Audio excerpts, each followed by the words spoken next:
Welcome to the Firebelly Social Show. We're focused on talking to food and beverage brands that are on a mission to make the world better. Hey, everyone. Duncan here with another episode of the Firebelly Social Show where I chat with the founders and leaders of mission-driven food and beverage brands. And today we're stepping into the dynamic world of the food service category and micro markets, baby. I'm so proud of that phrase, and I learned it from our guest. Brand expansion is the name of the game with Mike Levinson. He is a straight talking powerhouse, and he's the man behind FS Octopus, where emerging CPG brands find their edge and grow beyond the shelf. So first, a thank you to our sponsor, Firebelly Marketing. At Firebelly, we partner with mission-driven food and beverage brands to spark community, elevate storytelling, get brands in front of the right people, and make real connections.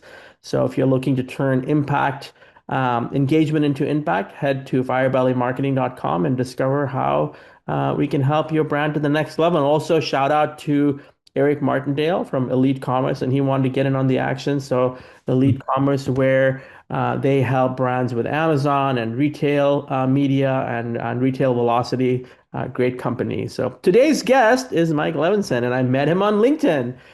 He's a founder of FS Octopus and a top expert in the food service category and non-traditional channel growth for up-and-coming CPG brands. So a lot of you out there need to pay attention to Mike. He designs results-driven programs that connect brands with the right buyers, brokers, and distributors, the kind of engagement that delivers real outcomes, not just empty promises. And with a keen eye for industry shifts and a direct, no-fluff approach, which you're about to see, he is the trusted advisor for brands looking to make serious moves in food service and beyond. So we're going to dive into it. Mike, my man, welcome to the show. I'll start with it. Thank you for having me. I'm going to start with my tagline for FS Octopus is the clear, concise, to the point, in your face, no BS approach to alternative channel and food service. So if someone wants the real answers, come to Jesus or come to Moses or come to Muhammad, any religion you want to pick, you want a real conversation, that's what I'm about. I start every conversation with any brand that I'm consulting, chatting with. I say this: do you want me to be real with you? Do you want me to be harsh? Or do you want me to pussyfoot around? 99% say, give it to me straight. And I give it to them straight. I'm not mean about it, but I'll tell them exactly how it is.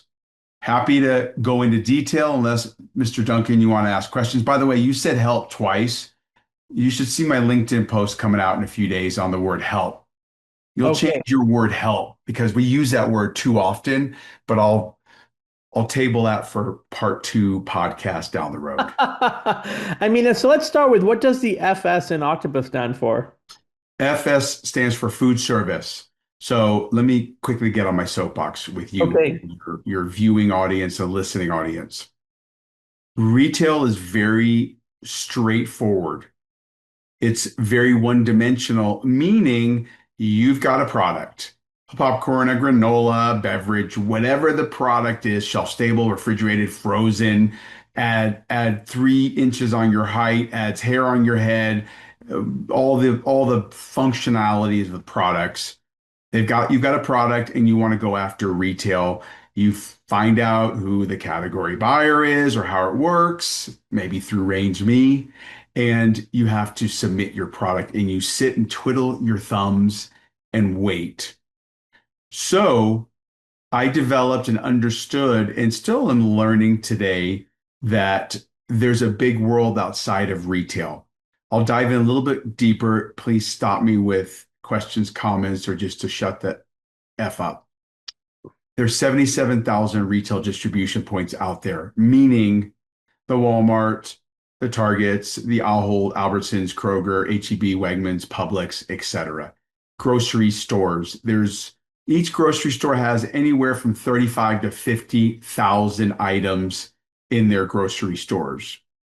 It's really owned by 2 big monsters, private label $271 billion industry for private label. When I say private label, I mean store brands.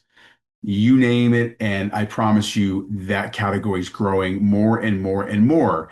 Some stores have, 10 to 15% of their inventory private label. Others have 30, 40, 50%. You go to a Trader Joe's, it's probably on the 80% side, meaning it's their store brand. Why do they have it? They own the customer. They get the product manufactured, or they're selling the product for less than a brand can, and it's their customer. There are certain categories that will never change, and I can talk about that in just a minute. But generally speaking, retail is owned by private label, and it's owned by the top big 10 or 12 conglomerate brands: Nestle, Unilever, ConAgra, Kraft, Pepsi's of the world, Campbell's. I could keep going. There's a handful of Mondelez. There's a handful of big companies that own retail. So to get a small, quote unquote, emerging brand into retail, you need a couple things. A unicorn, which are very few and far between. You need deep pockets, a lot of money. You need the right marketing to really drive growth. I say this to everybody: sales will get a product on the shelf, marketing takes it off. Brands out there, listen to this, click carefully. You are renting space at a grocery store. You don't own that space at all. I'll pick on the clothing industry. You go into a Macy's, a Dillard's, a Neiman Marcus, a Marshall Fields, whatever's out there, you are renting space. You are paying for space unless you are the store brand.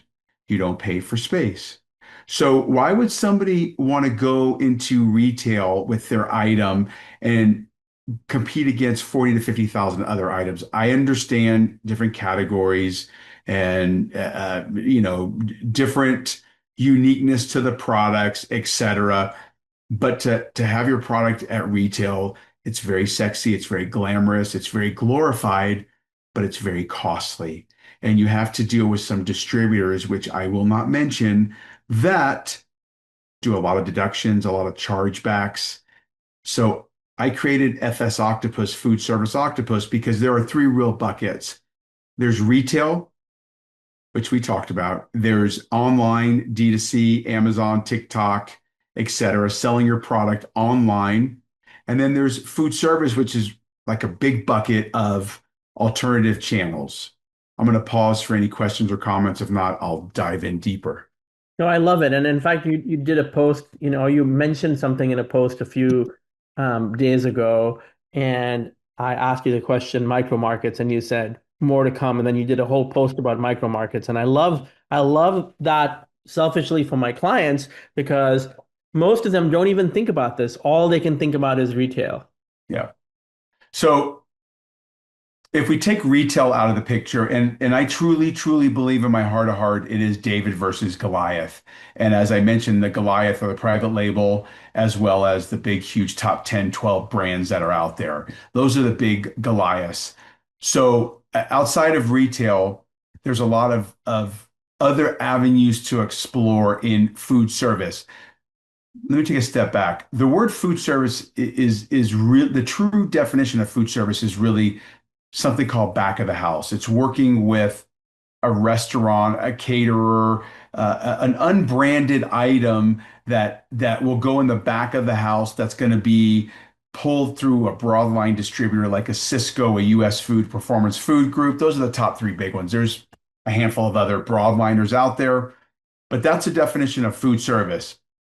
Unfortunately or fortunately, the retail food service gods that are out there decided to lump categories and keep it simple. We know what retail is, brick and mortar, as we talked about. We know what online is, but no one knows what the hell food service is. So it's lumped into like a junk drawer of different fragmented segments. That's why I created the FS Octopus, because the octopus, there's 8 tentacles or arms. There's more in food service or alternative channels. So I'm going to go back and forth and say food service alternative channel. It's the exact same thing. It's non-traditional retail. That's what I'm talking about.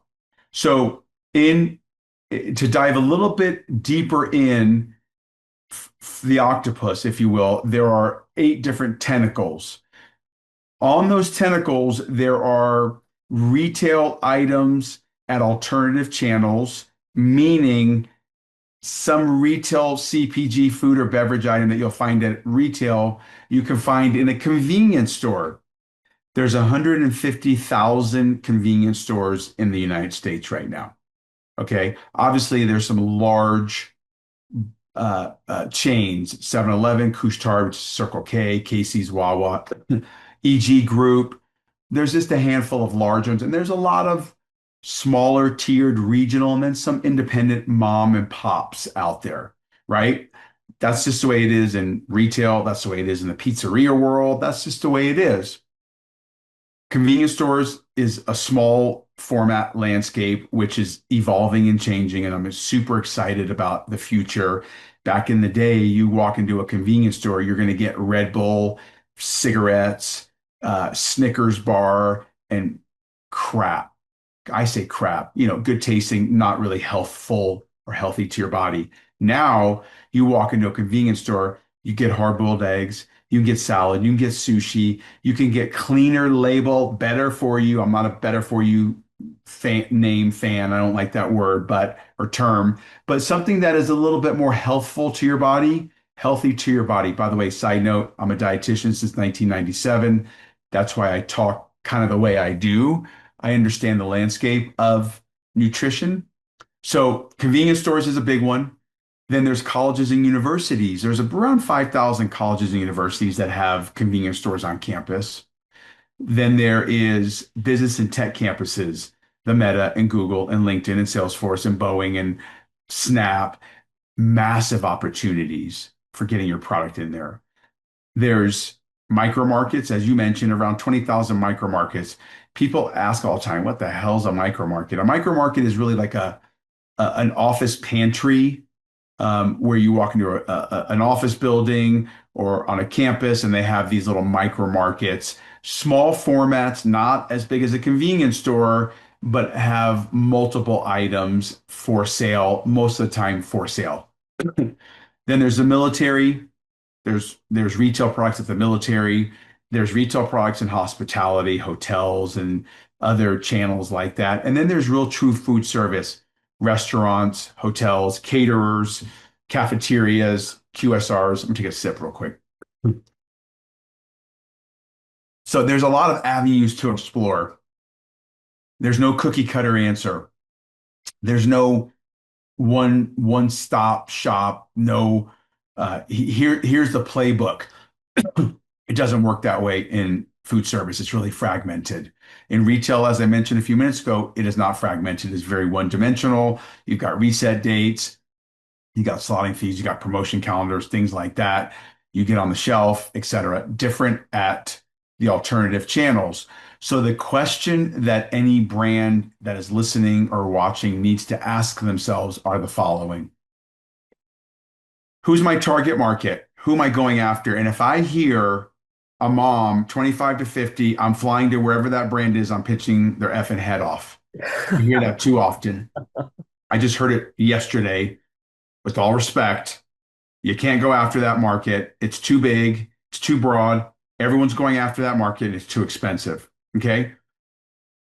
There are very few people I can count on one hand out of the hundreds I've dealt with that have said to me, my target market is a 12-year-old Boy Scout. I'm making this up. My target market is a 22-year-old female that loves chess and computer game. That specific of a target market is really where it's at. I don't care what industry there is, whether it's clothing, food, beverage, cosmetics, pet industry, you got to have a target market. Who are you going after? If not, you'll get lost in the sea of sameness, as Mike from Liquid Death has said before. Sea of sameness is out there. You got to be unique and different. Find your target market. You have to get data and feedback, and you have to sell your product to a non-family or friend member that loves it.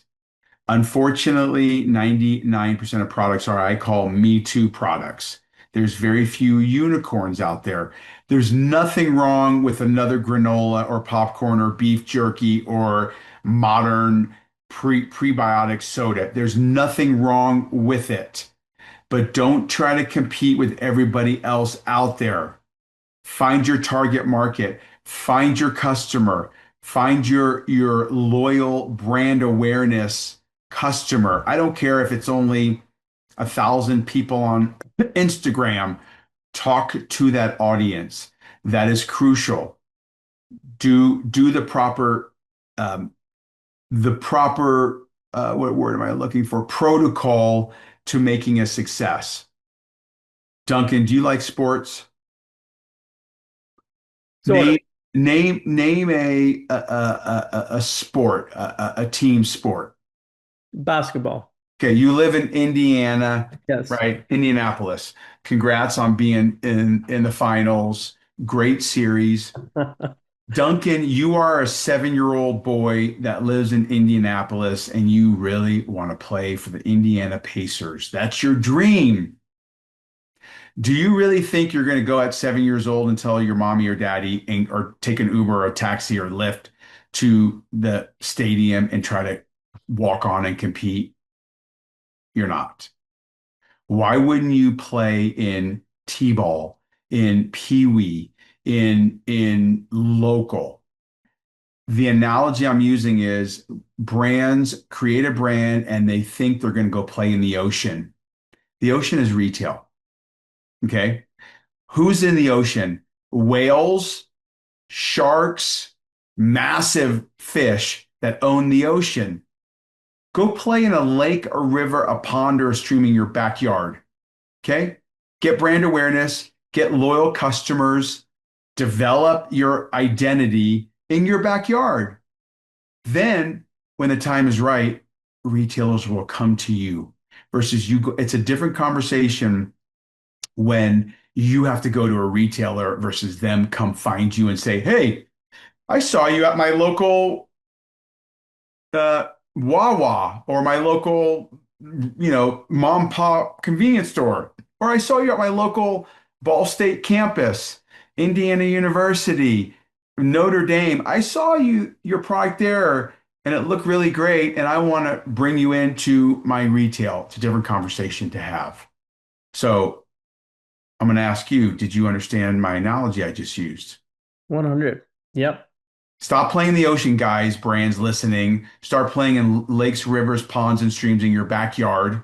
Okay. And just because you made your granola in your basement and your wife or boyfriend or children or friends love it, that doesn't mean you have a viable product. Okay. Don't go and spend all this money, effort, and create a viable product and say, "I want to go into Whole Foods. That's where I want to be." Because I say this to brands all the time. Let's just say Whole Foods decides to bring you in. Then what happens? You able to support them?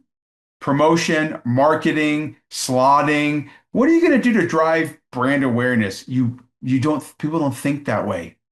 Start in Pee Wee League, and then in due time, you can get to the big leagues. Major League Baseball, NFL, NBA, whatever it is.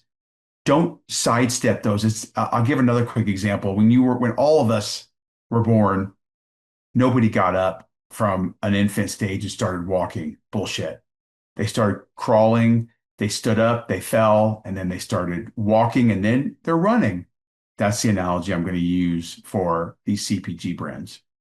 I mean, I think it makes tremendous sense because I think we could, use it. I love the analogy of the 7-year-old boy going to play on an NBA team, right? It's like even if you're 15, and you want to go to the Olympics, yeah, you can go to the Olympics, but you got to compete first, right? If you're a band, you got to play for someone. Right. Right. The number, as you said, you do have in your framework the accommodation for unicorns, right? So there's gonna come someone who's gonna blow up on TikTok immediately in a few weeks and then get a record deal. But that doesn't make a unicorn though. Like for instance, I'm gonna mention a unicorn, and you can go look at my LinkedIn background. I was one of the first and really helped launch a brand called Caulipower back in 2016 with the owner named Gail Becker. Fantastic woman, fantastic brand. She has a marketing background.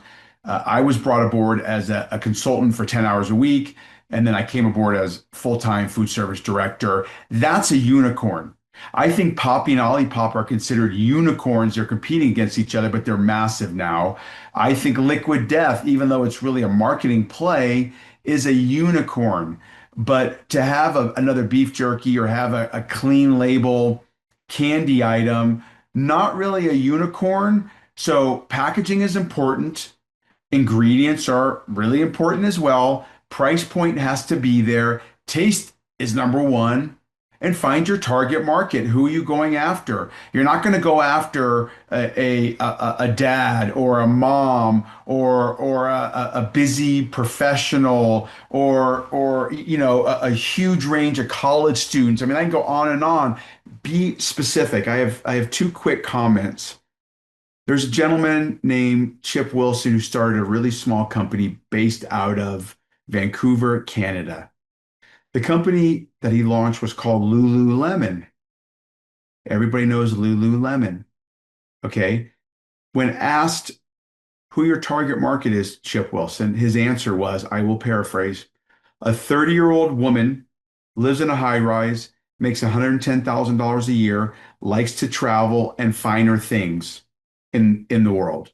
Not a 29-year-old, not a 31-year-old. That 30-year-old represents who his target market was or is. I want brands to be that specific and say, my target market is a 24-year-old CrossFit female that loves to compete and has a corporate job or whatever it is. They don't. People don't.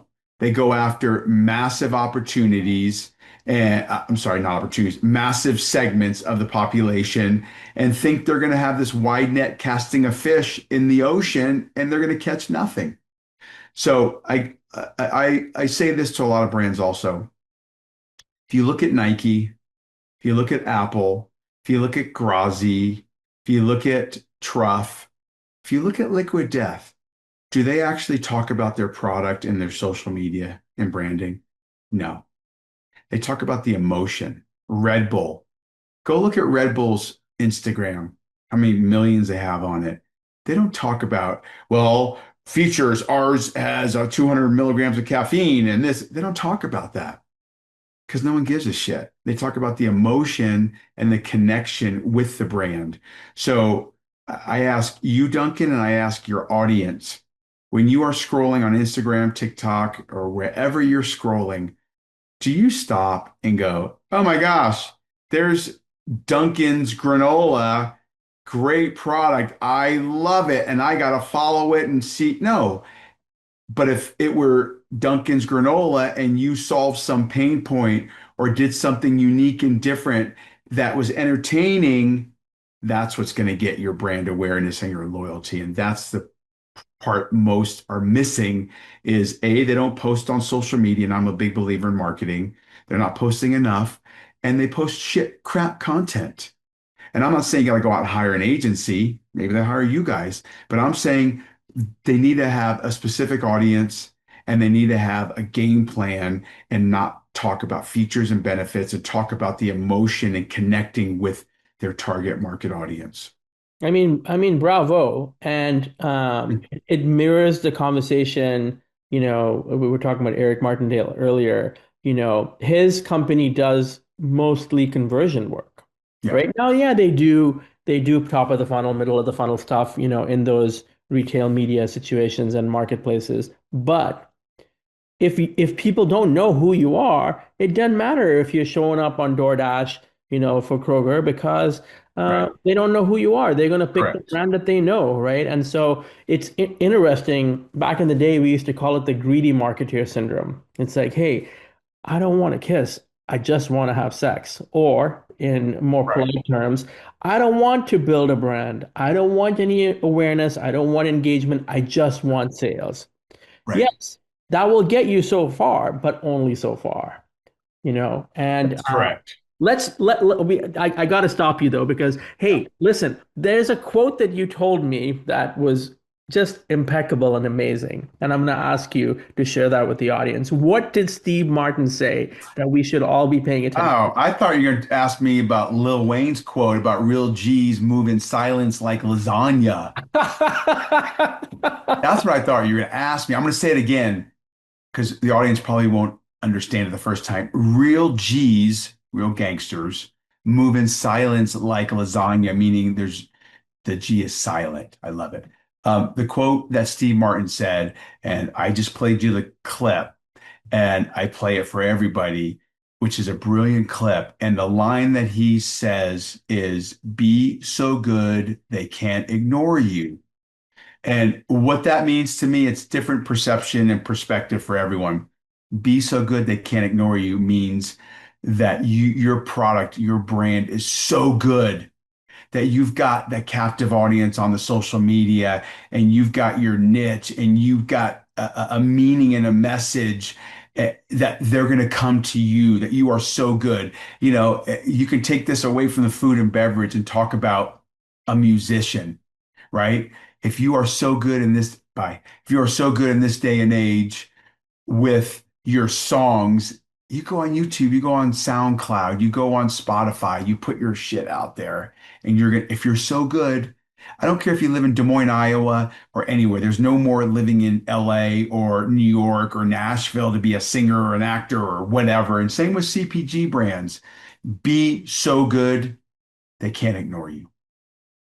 Yeah, I love it. I love it because it focuses on what really matters, you know. I think it's like that's brilliant. Now you are a big believer, and you have a daily diet of LinkedIn, right? So let's talk a little bit about that. You know, what's been some of the joys and the lessons you've learned from all your LinkedIn work? That's a good question. So I've worked really hard on LinkedIn. I don't do advertising. I don't pay for anyone. I've grown my audience to small size, right? Decent size. I think being strong opinionated is really important. I don't ever want to personally offend anyone's religion, political views, sexual orientation, whatever they believe in.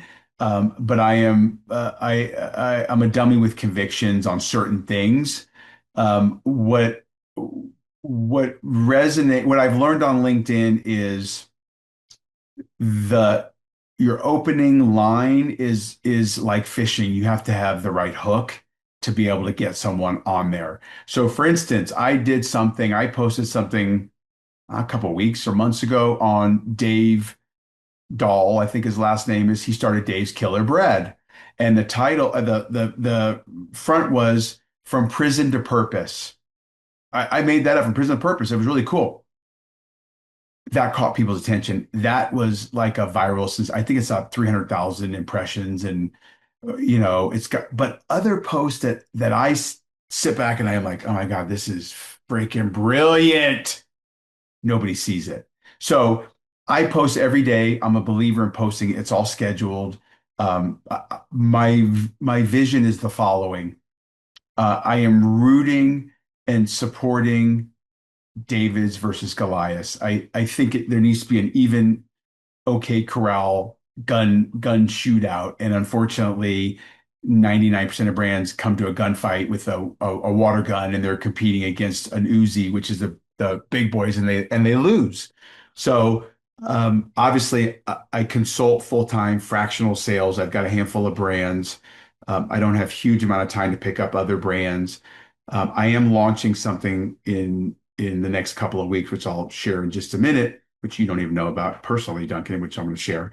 But I really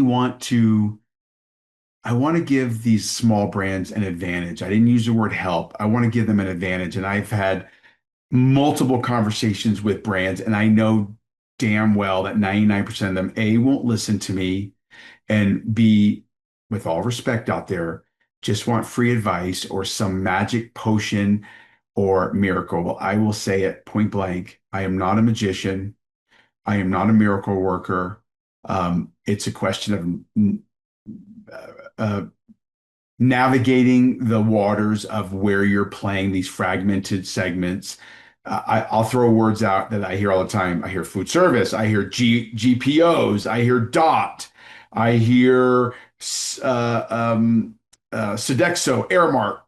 I hear distributor, Vistar. I hear it all, and I ask them, "Do you know what? Do you know what they do or who they are?" And most of the time, they don't even know what a GP. I barely know what a GPO is. It's so, there's some big ones. So that's my goal and vision is to have a legacy of really making sure these brands have an even playing field and can cut through all the bullshit that's out there and understand the different segments of the alternative channel world as well as the retail world. So I am launching something. I've got a platform called Circle. So if you go to my website, fsoctopus.com, or on LinkedIn, I've got a circle community where it's LinkedIn is very limited in what you can say and how many people it goes out to.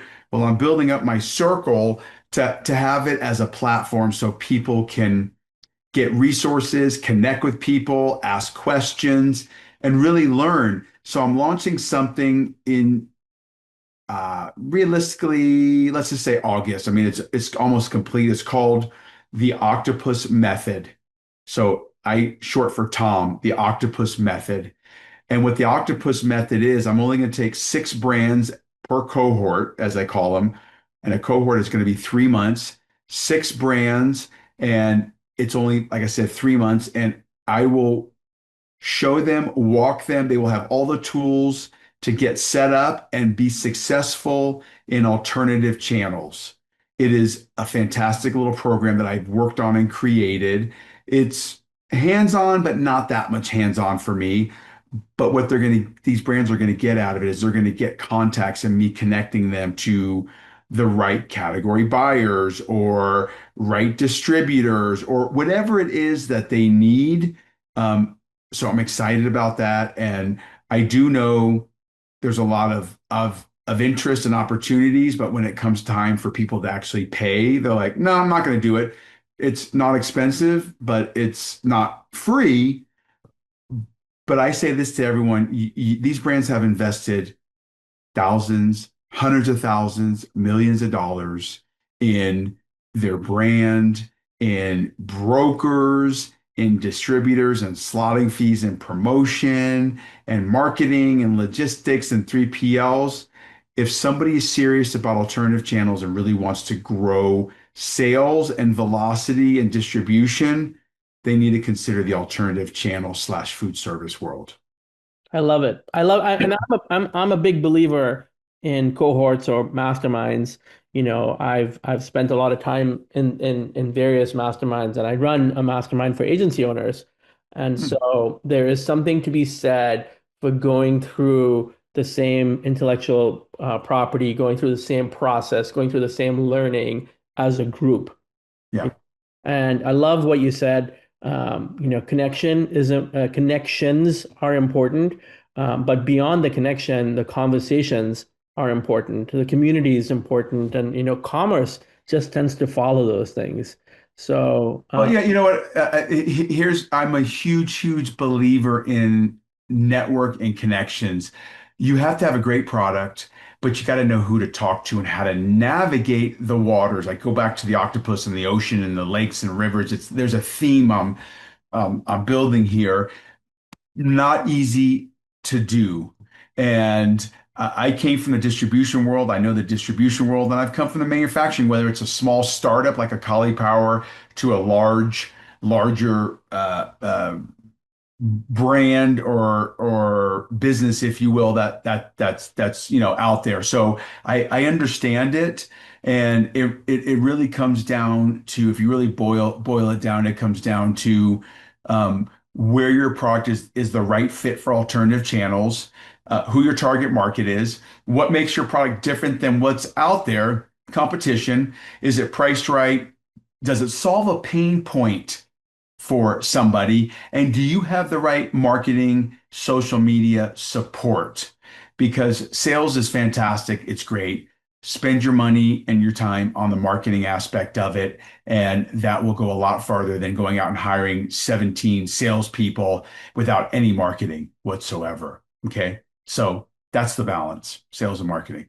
Well, congratulations on doing this. I think it's much needed. I think that, there's so many people that would benefit from that approach. And not everyone can, make it with the startup CPG community type of approach. There's so Yeah. many things going on there. It's mostly free and you get what you pay for, right? And so I think that the focused small circle of people going through it together with someone that, knows what's up. I think that's brilliant. Um, Thank you. yeah, absolutely. And thanks. This has been a fantastic conversation. If you're not following Mike Levinson on LinkedIn, everyone, just following him alone is a huge advantage because you're getting the no BS approach. He's one of the few people that's not focused on whether a shit is popular or not. He's here to tell you the truth. And that's what instantly made me gravitate towards him. So follow him on LinkedIn. FS Octopus is his company. Consider the Octopus Method if you're a emerging brand. And I know there's a lot of emerging brands that listen, founders that listen to this show. I strongly urge you to consider that. Mike, any last thoughts? I love quotes, and this other quote resonates with me. It was by a fantastic football player, Walter Payton, who passed away. You know who Walter Payton played for the Bears.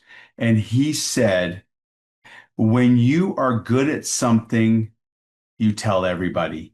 When you're great, they tell you. I love that.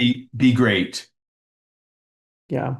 I thought you were going to go a different direction. I thought you were going to say, you know how someone's a vegan because they're going to tell you. Yeah, we're going to leave my vegan comments and all the other attributes on packaging alone for another day, Another episode, yeah. another episode. Well, we got to give a shout out to some of our people, right? We got to give a shout out to David Delcourt from Grown Ass Foods. David, what's up?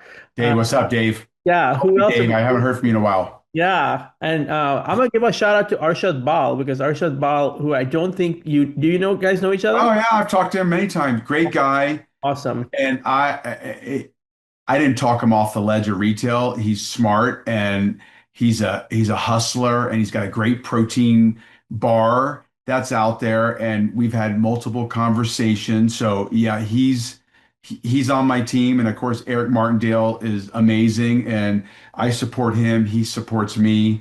And if you notice the theme with everyone we've all mentioned is everyone stays in their lane, right?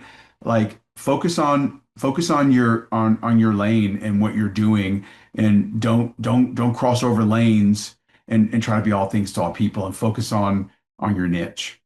I mean, one other person who I don't know if you know or not, Josh Sizemore, awesome guy. He's had a couple of exits, and he's so specific in terms of what he wants to do. I love the idea of that, what you mentioned about Arshad, because Arshad he walked away from retail. He's building a community around his brand, and he goes to a lot of in-person events. They go to the events, and they're winning customers, one person at a time. So that's a wrap for this epic episode with Mike from FS Octopus, Mike Levinson. If you're an emerging brand, as I said, ready to get serious, you need to talk to Mike. And he's got this amazing opportunity, which I just found out about, where you can get time with a cohort and with him. But you got to be good. So bring your goodness and a Great. Yeah, to great and a willingness to cut the fluff because he's not going to give you any fluff. So check out FS Octopus online, connect with Mike on LinkedIn, get some insights. And as always, if you're ready to build a community around your mission-driven food or beverage brand, Firebelly Marketing is here to help. It's a company I started and I love. Head over to firebellymarketing.com and let's make social work harder for your brand. Also, one more shout out for Elite Commerce Group. They build brands on Amazon. They help with retail media, retail velocity. Eric Martindale is a great guy. Thanks for listening. We are here to bring you great content around founders. That's why I'm so thankful to Mike for coming on today. Until next time, keep showing up, keep scaling, but do it in a smart way and stay true to your mission. Thanks, Mike. Take care. Thank you for having me. Absolutely. Thanks for listening to the Firebelly Social Show. We'll see you again next time, and be sure to click subscribe to get future episodes.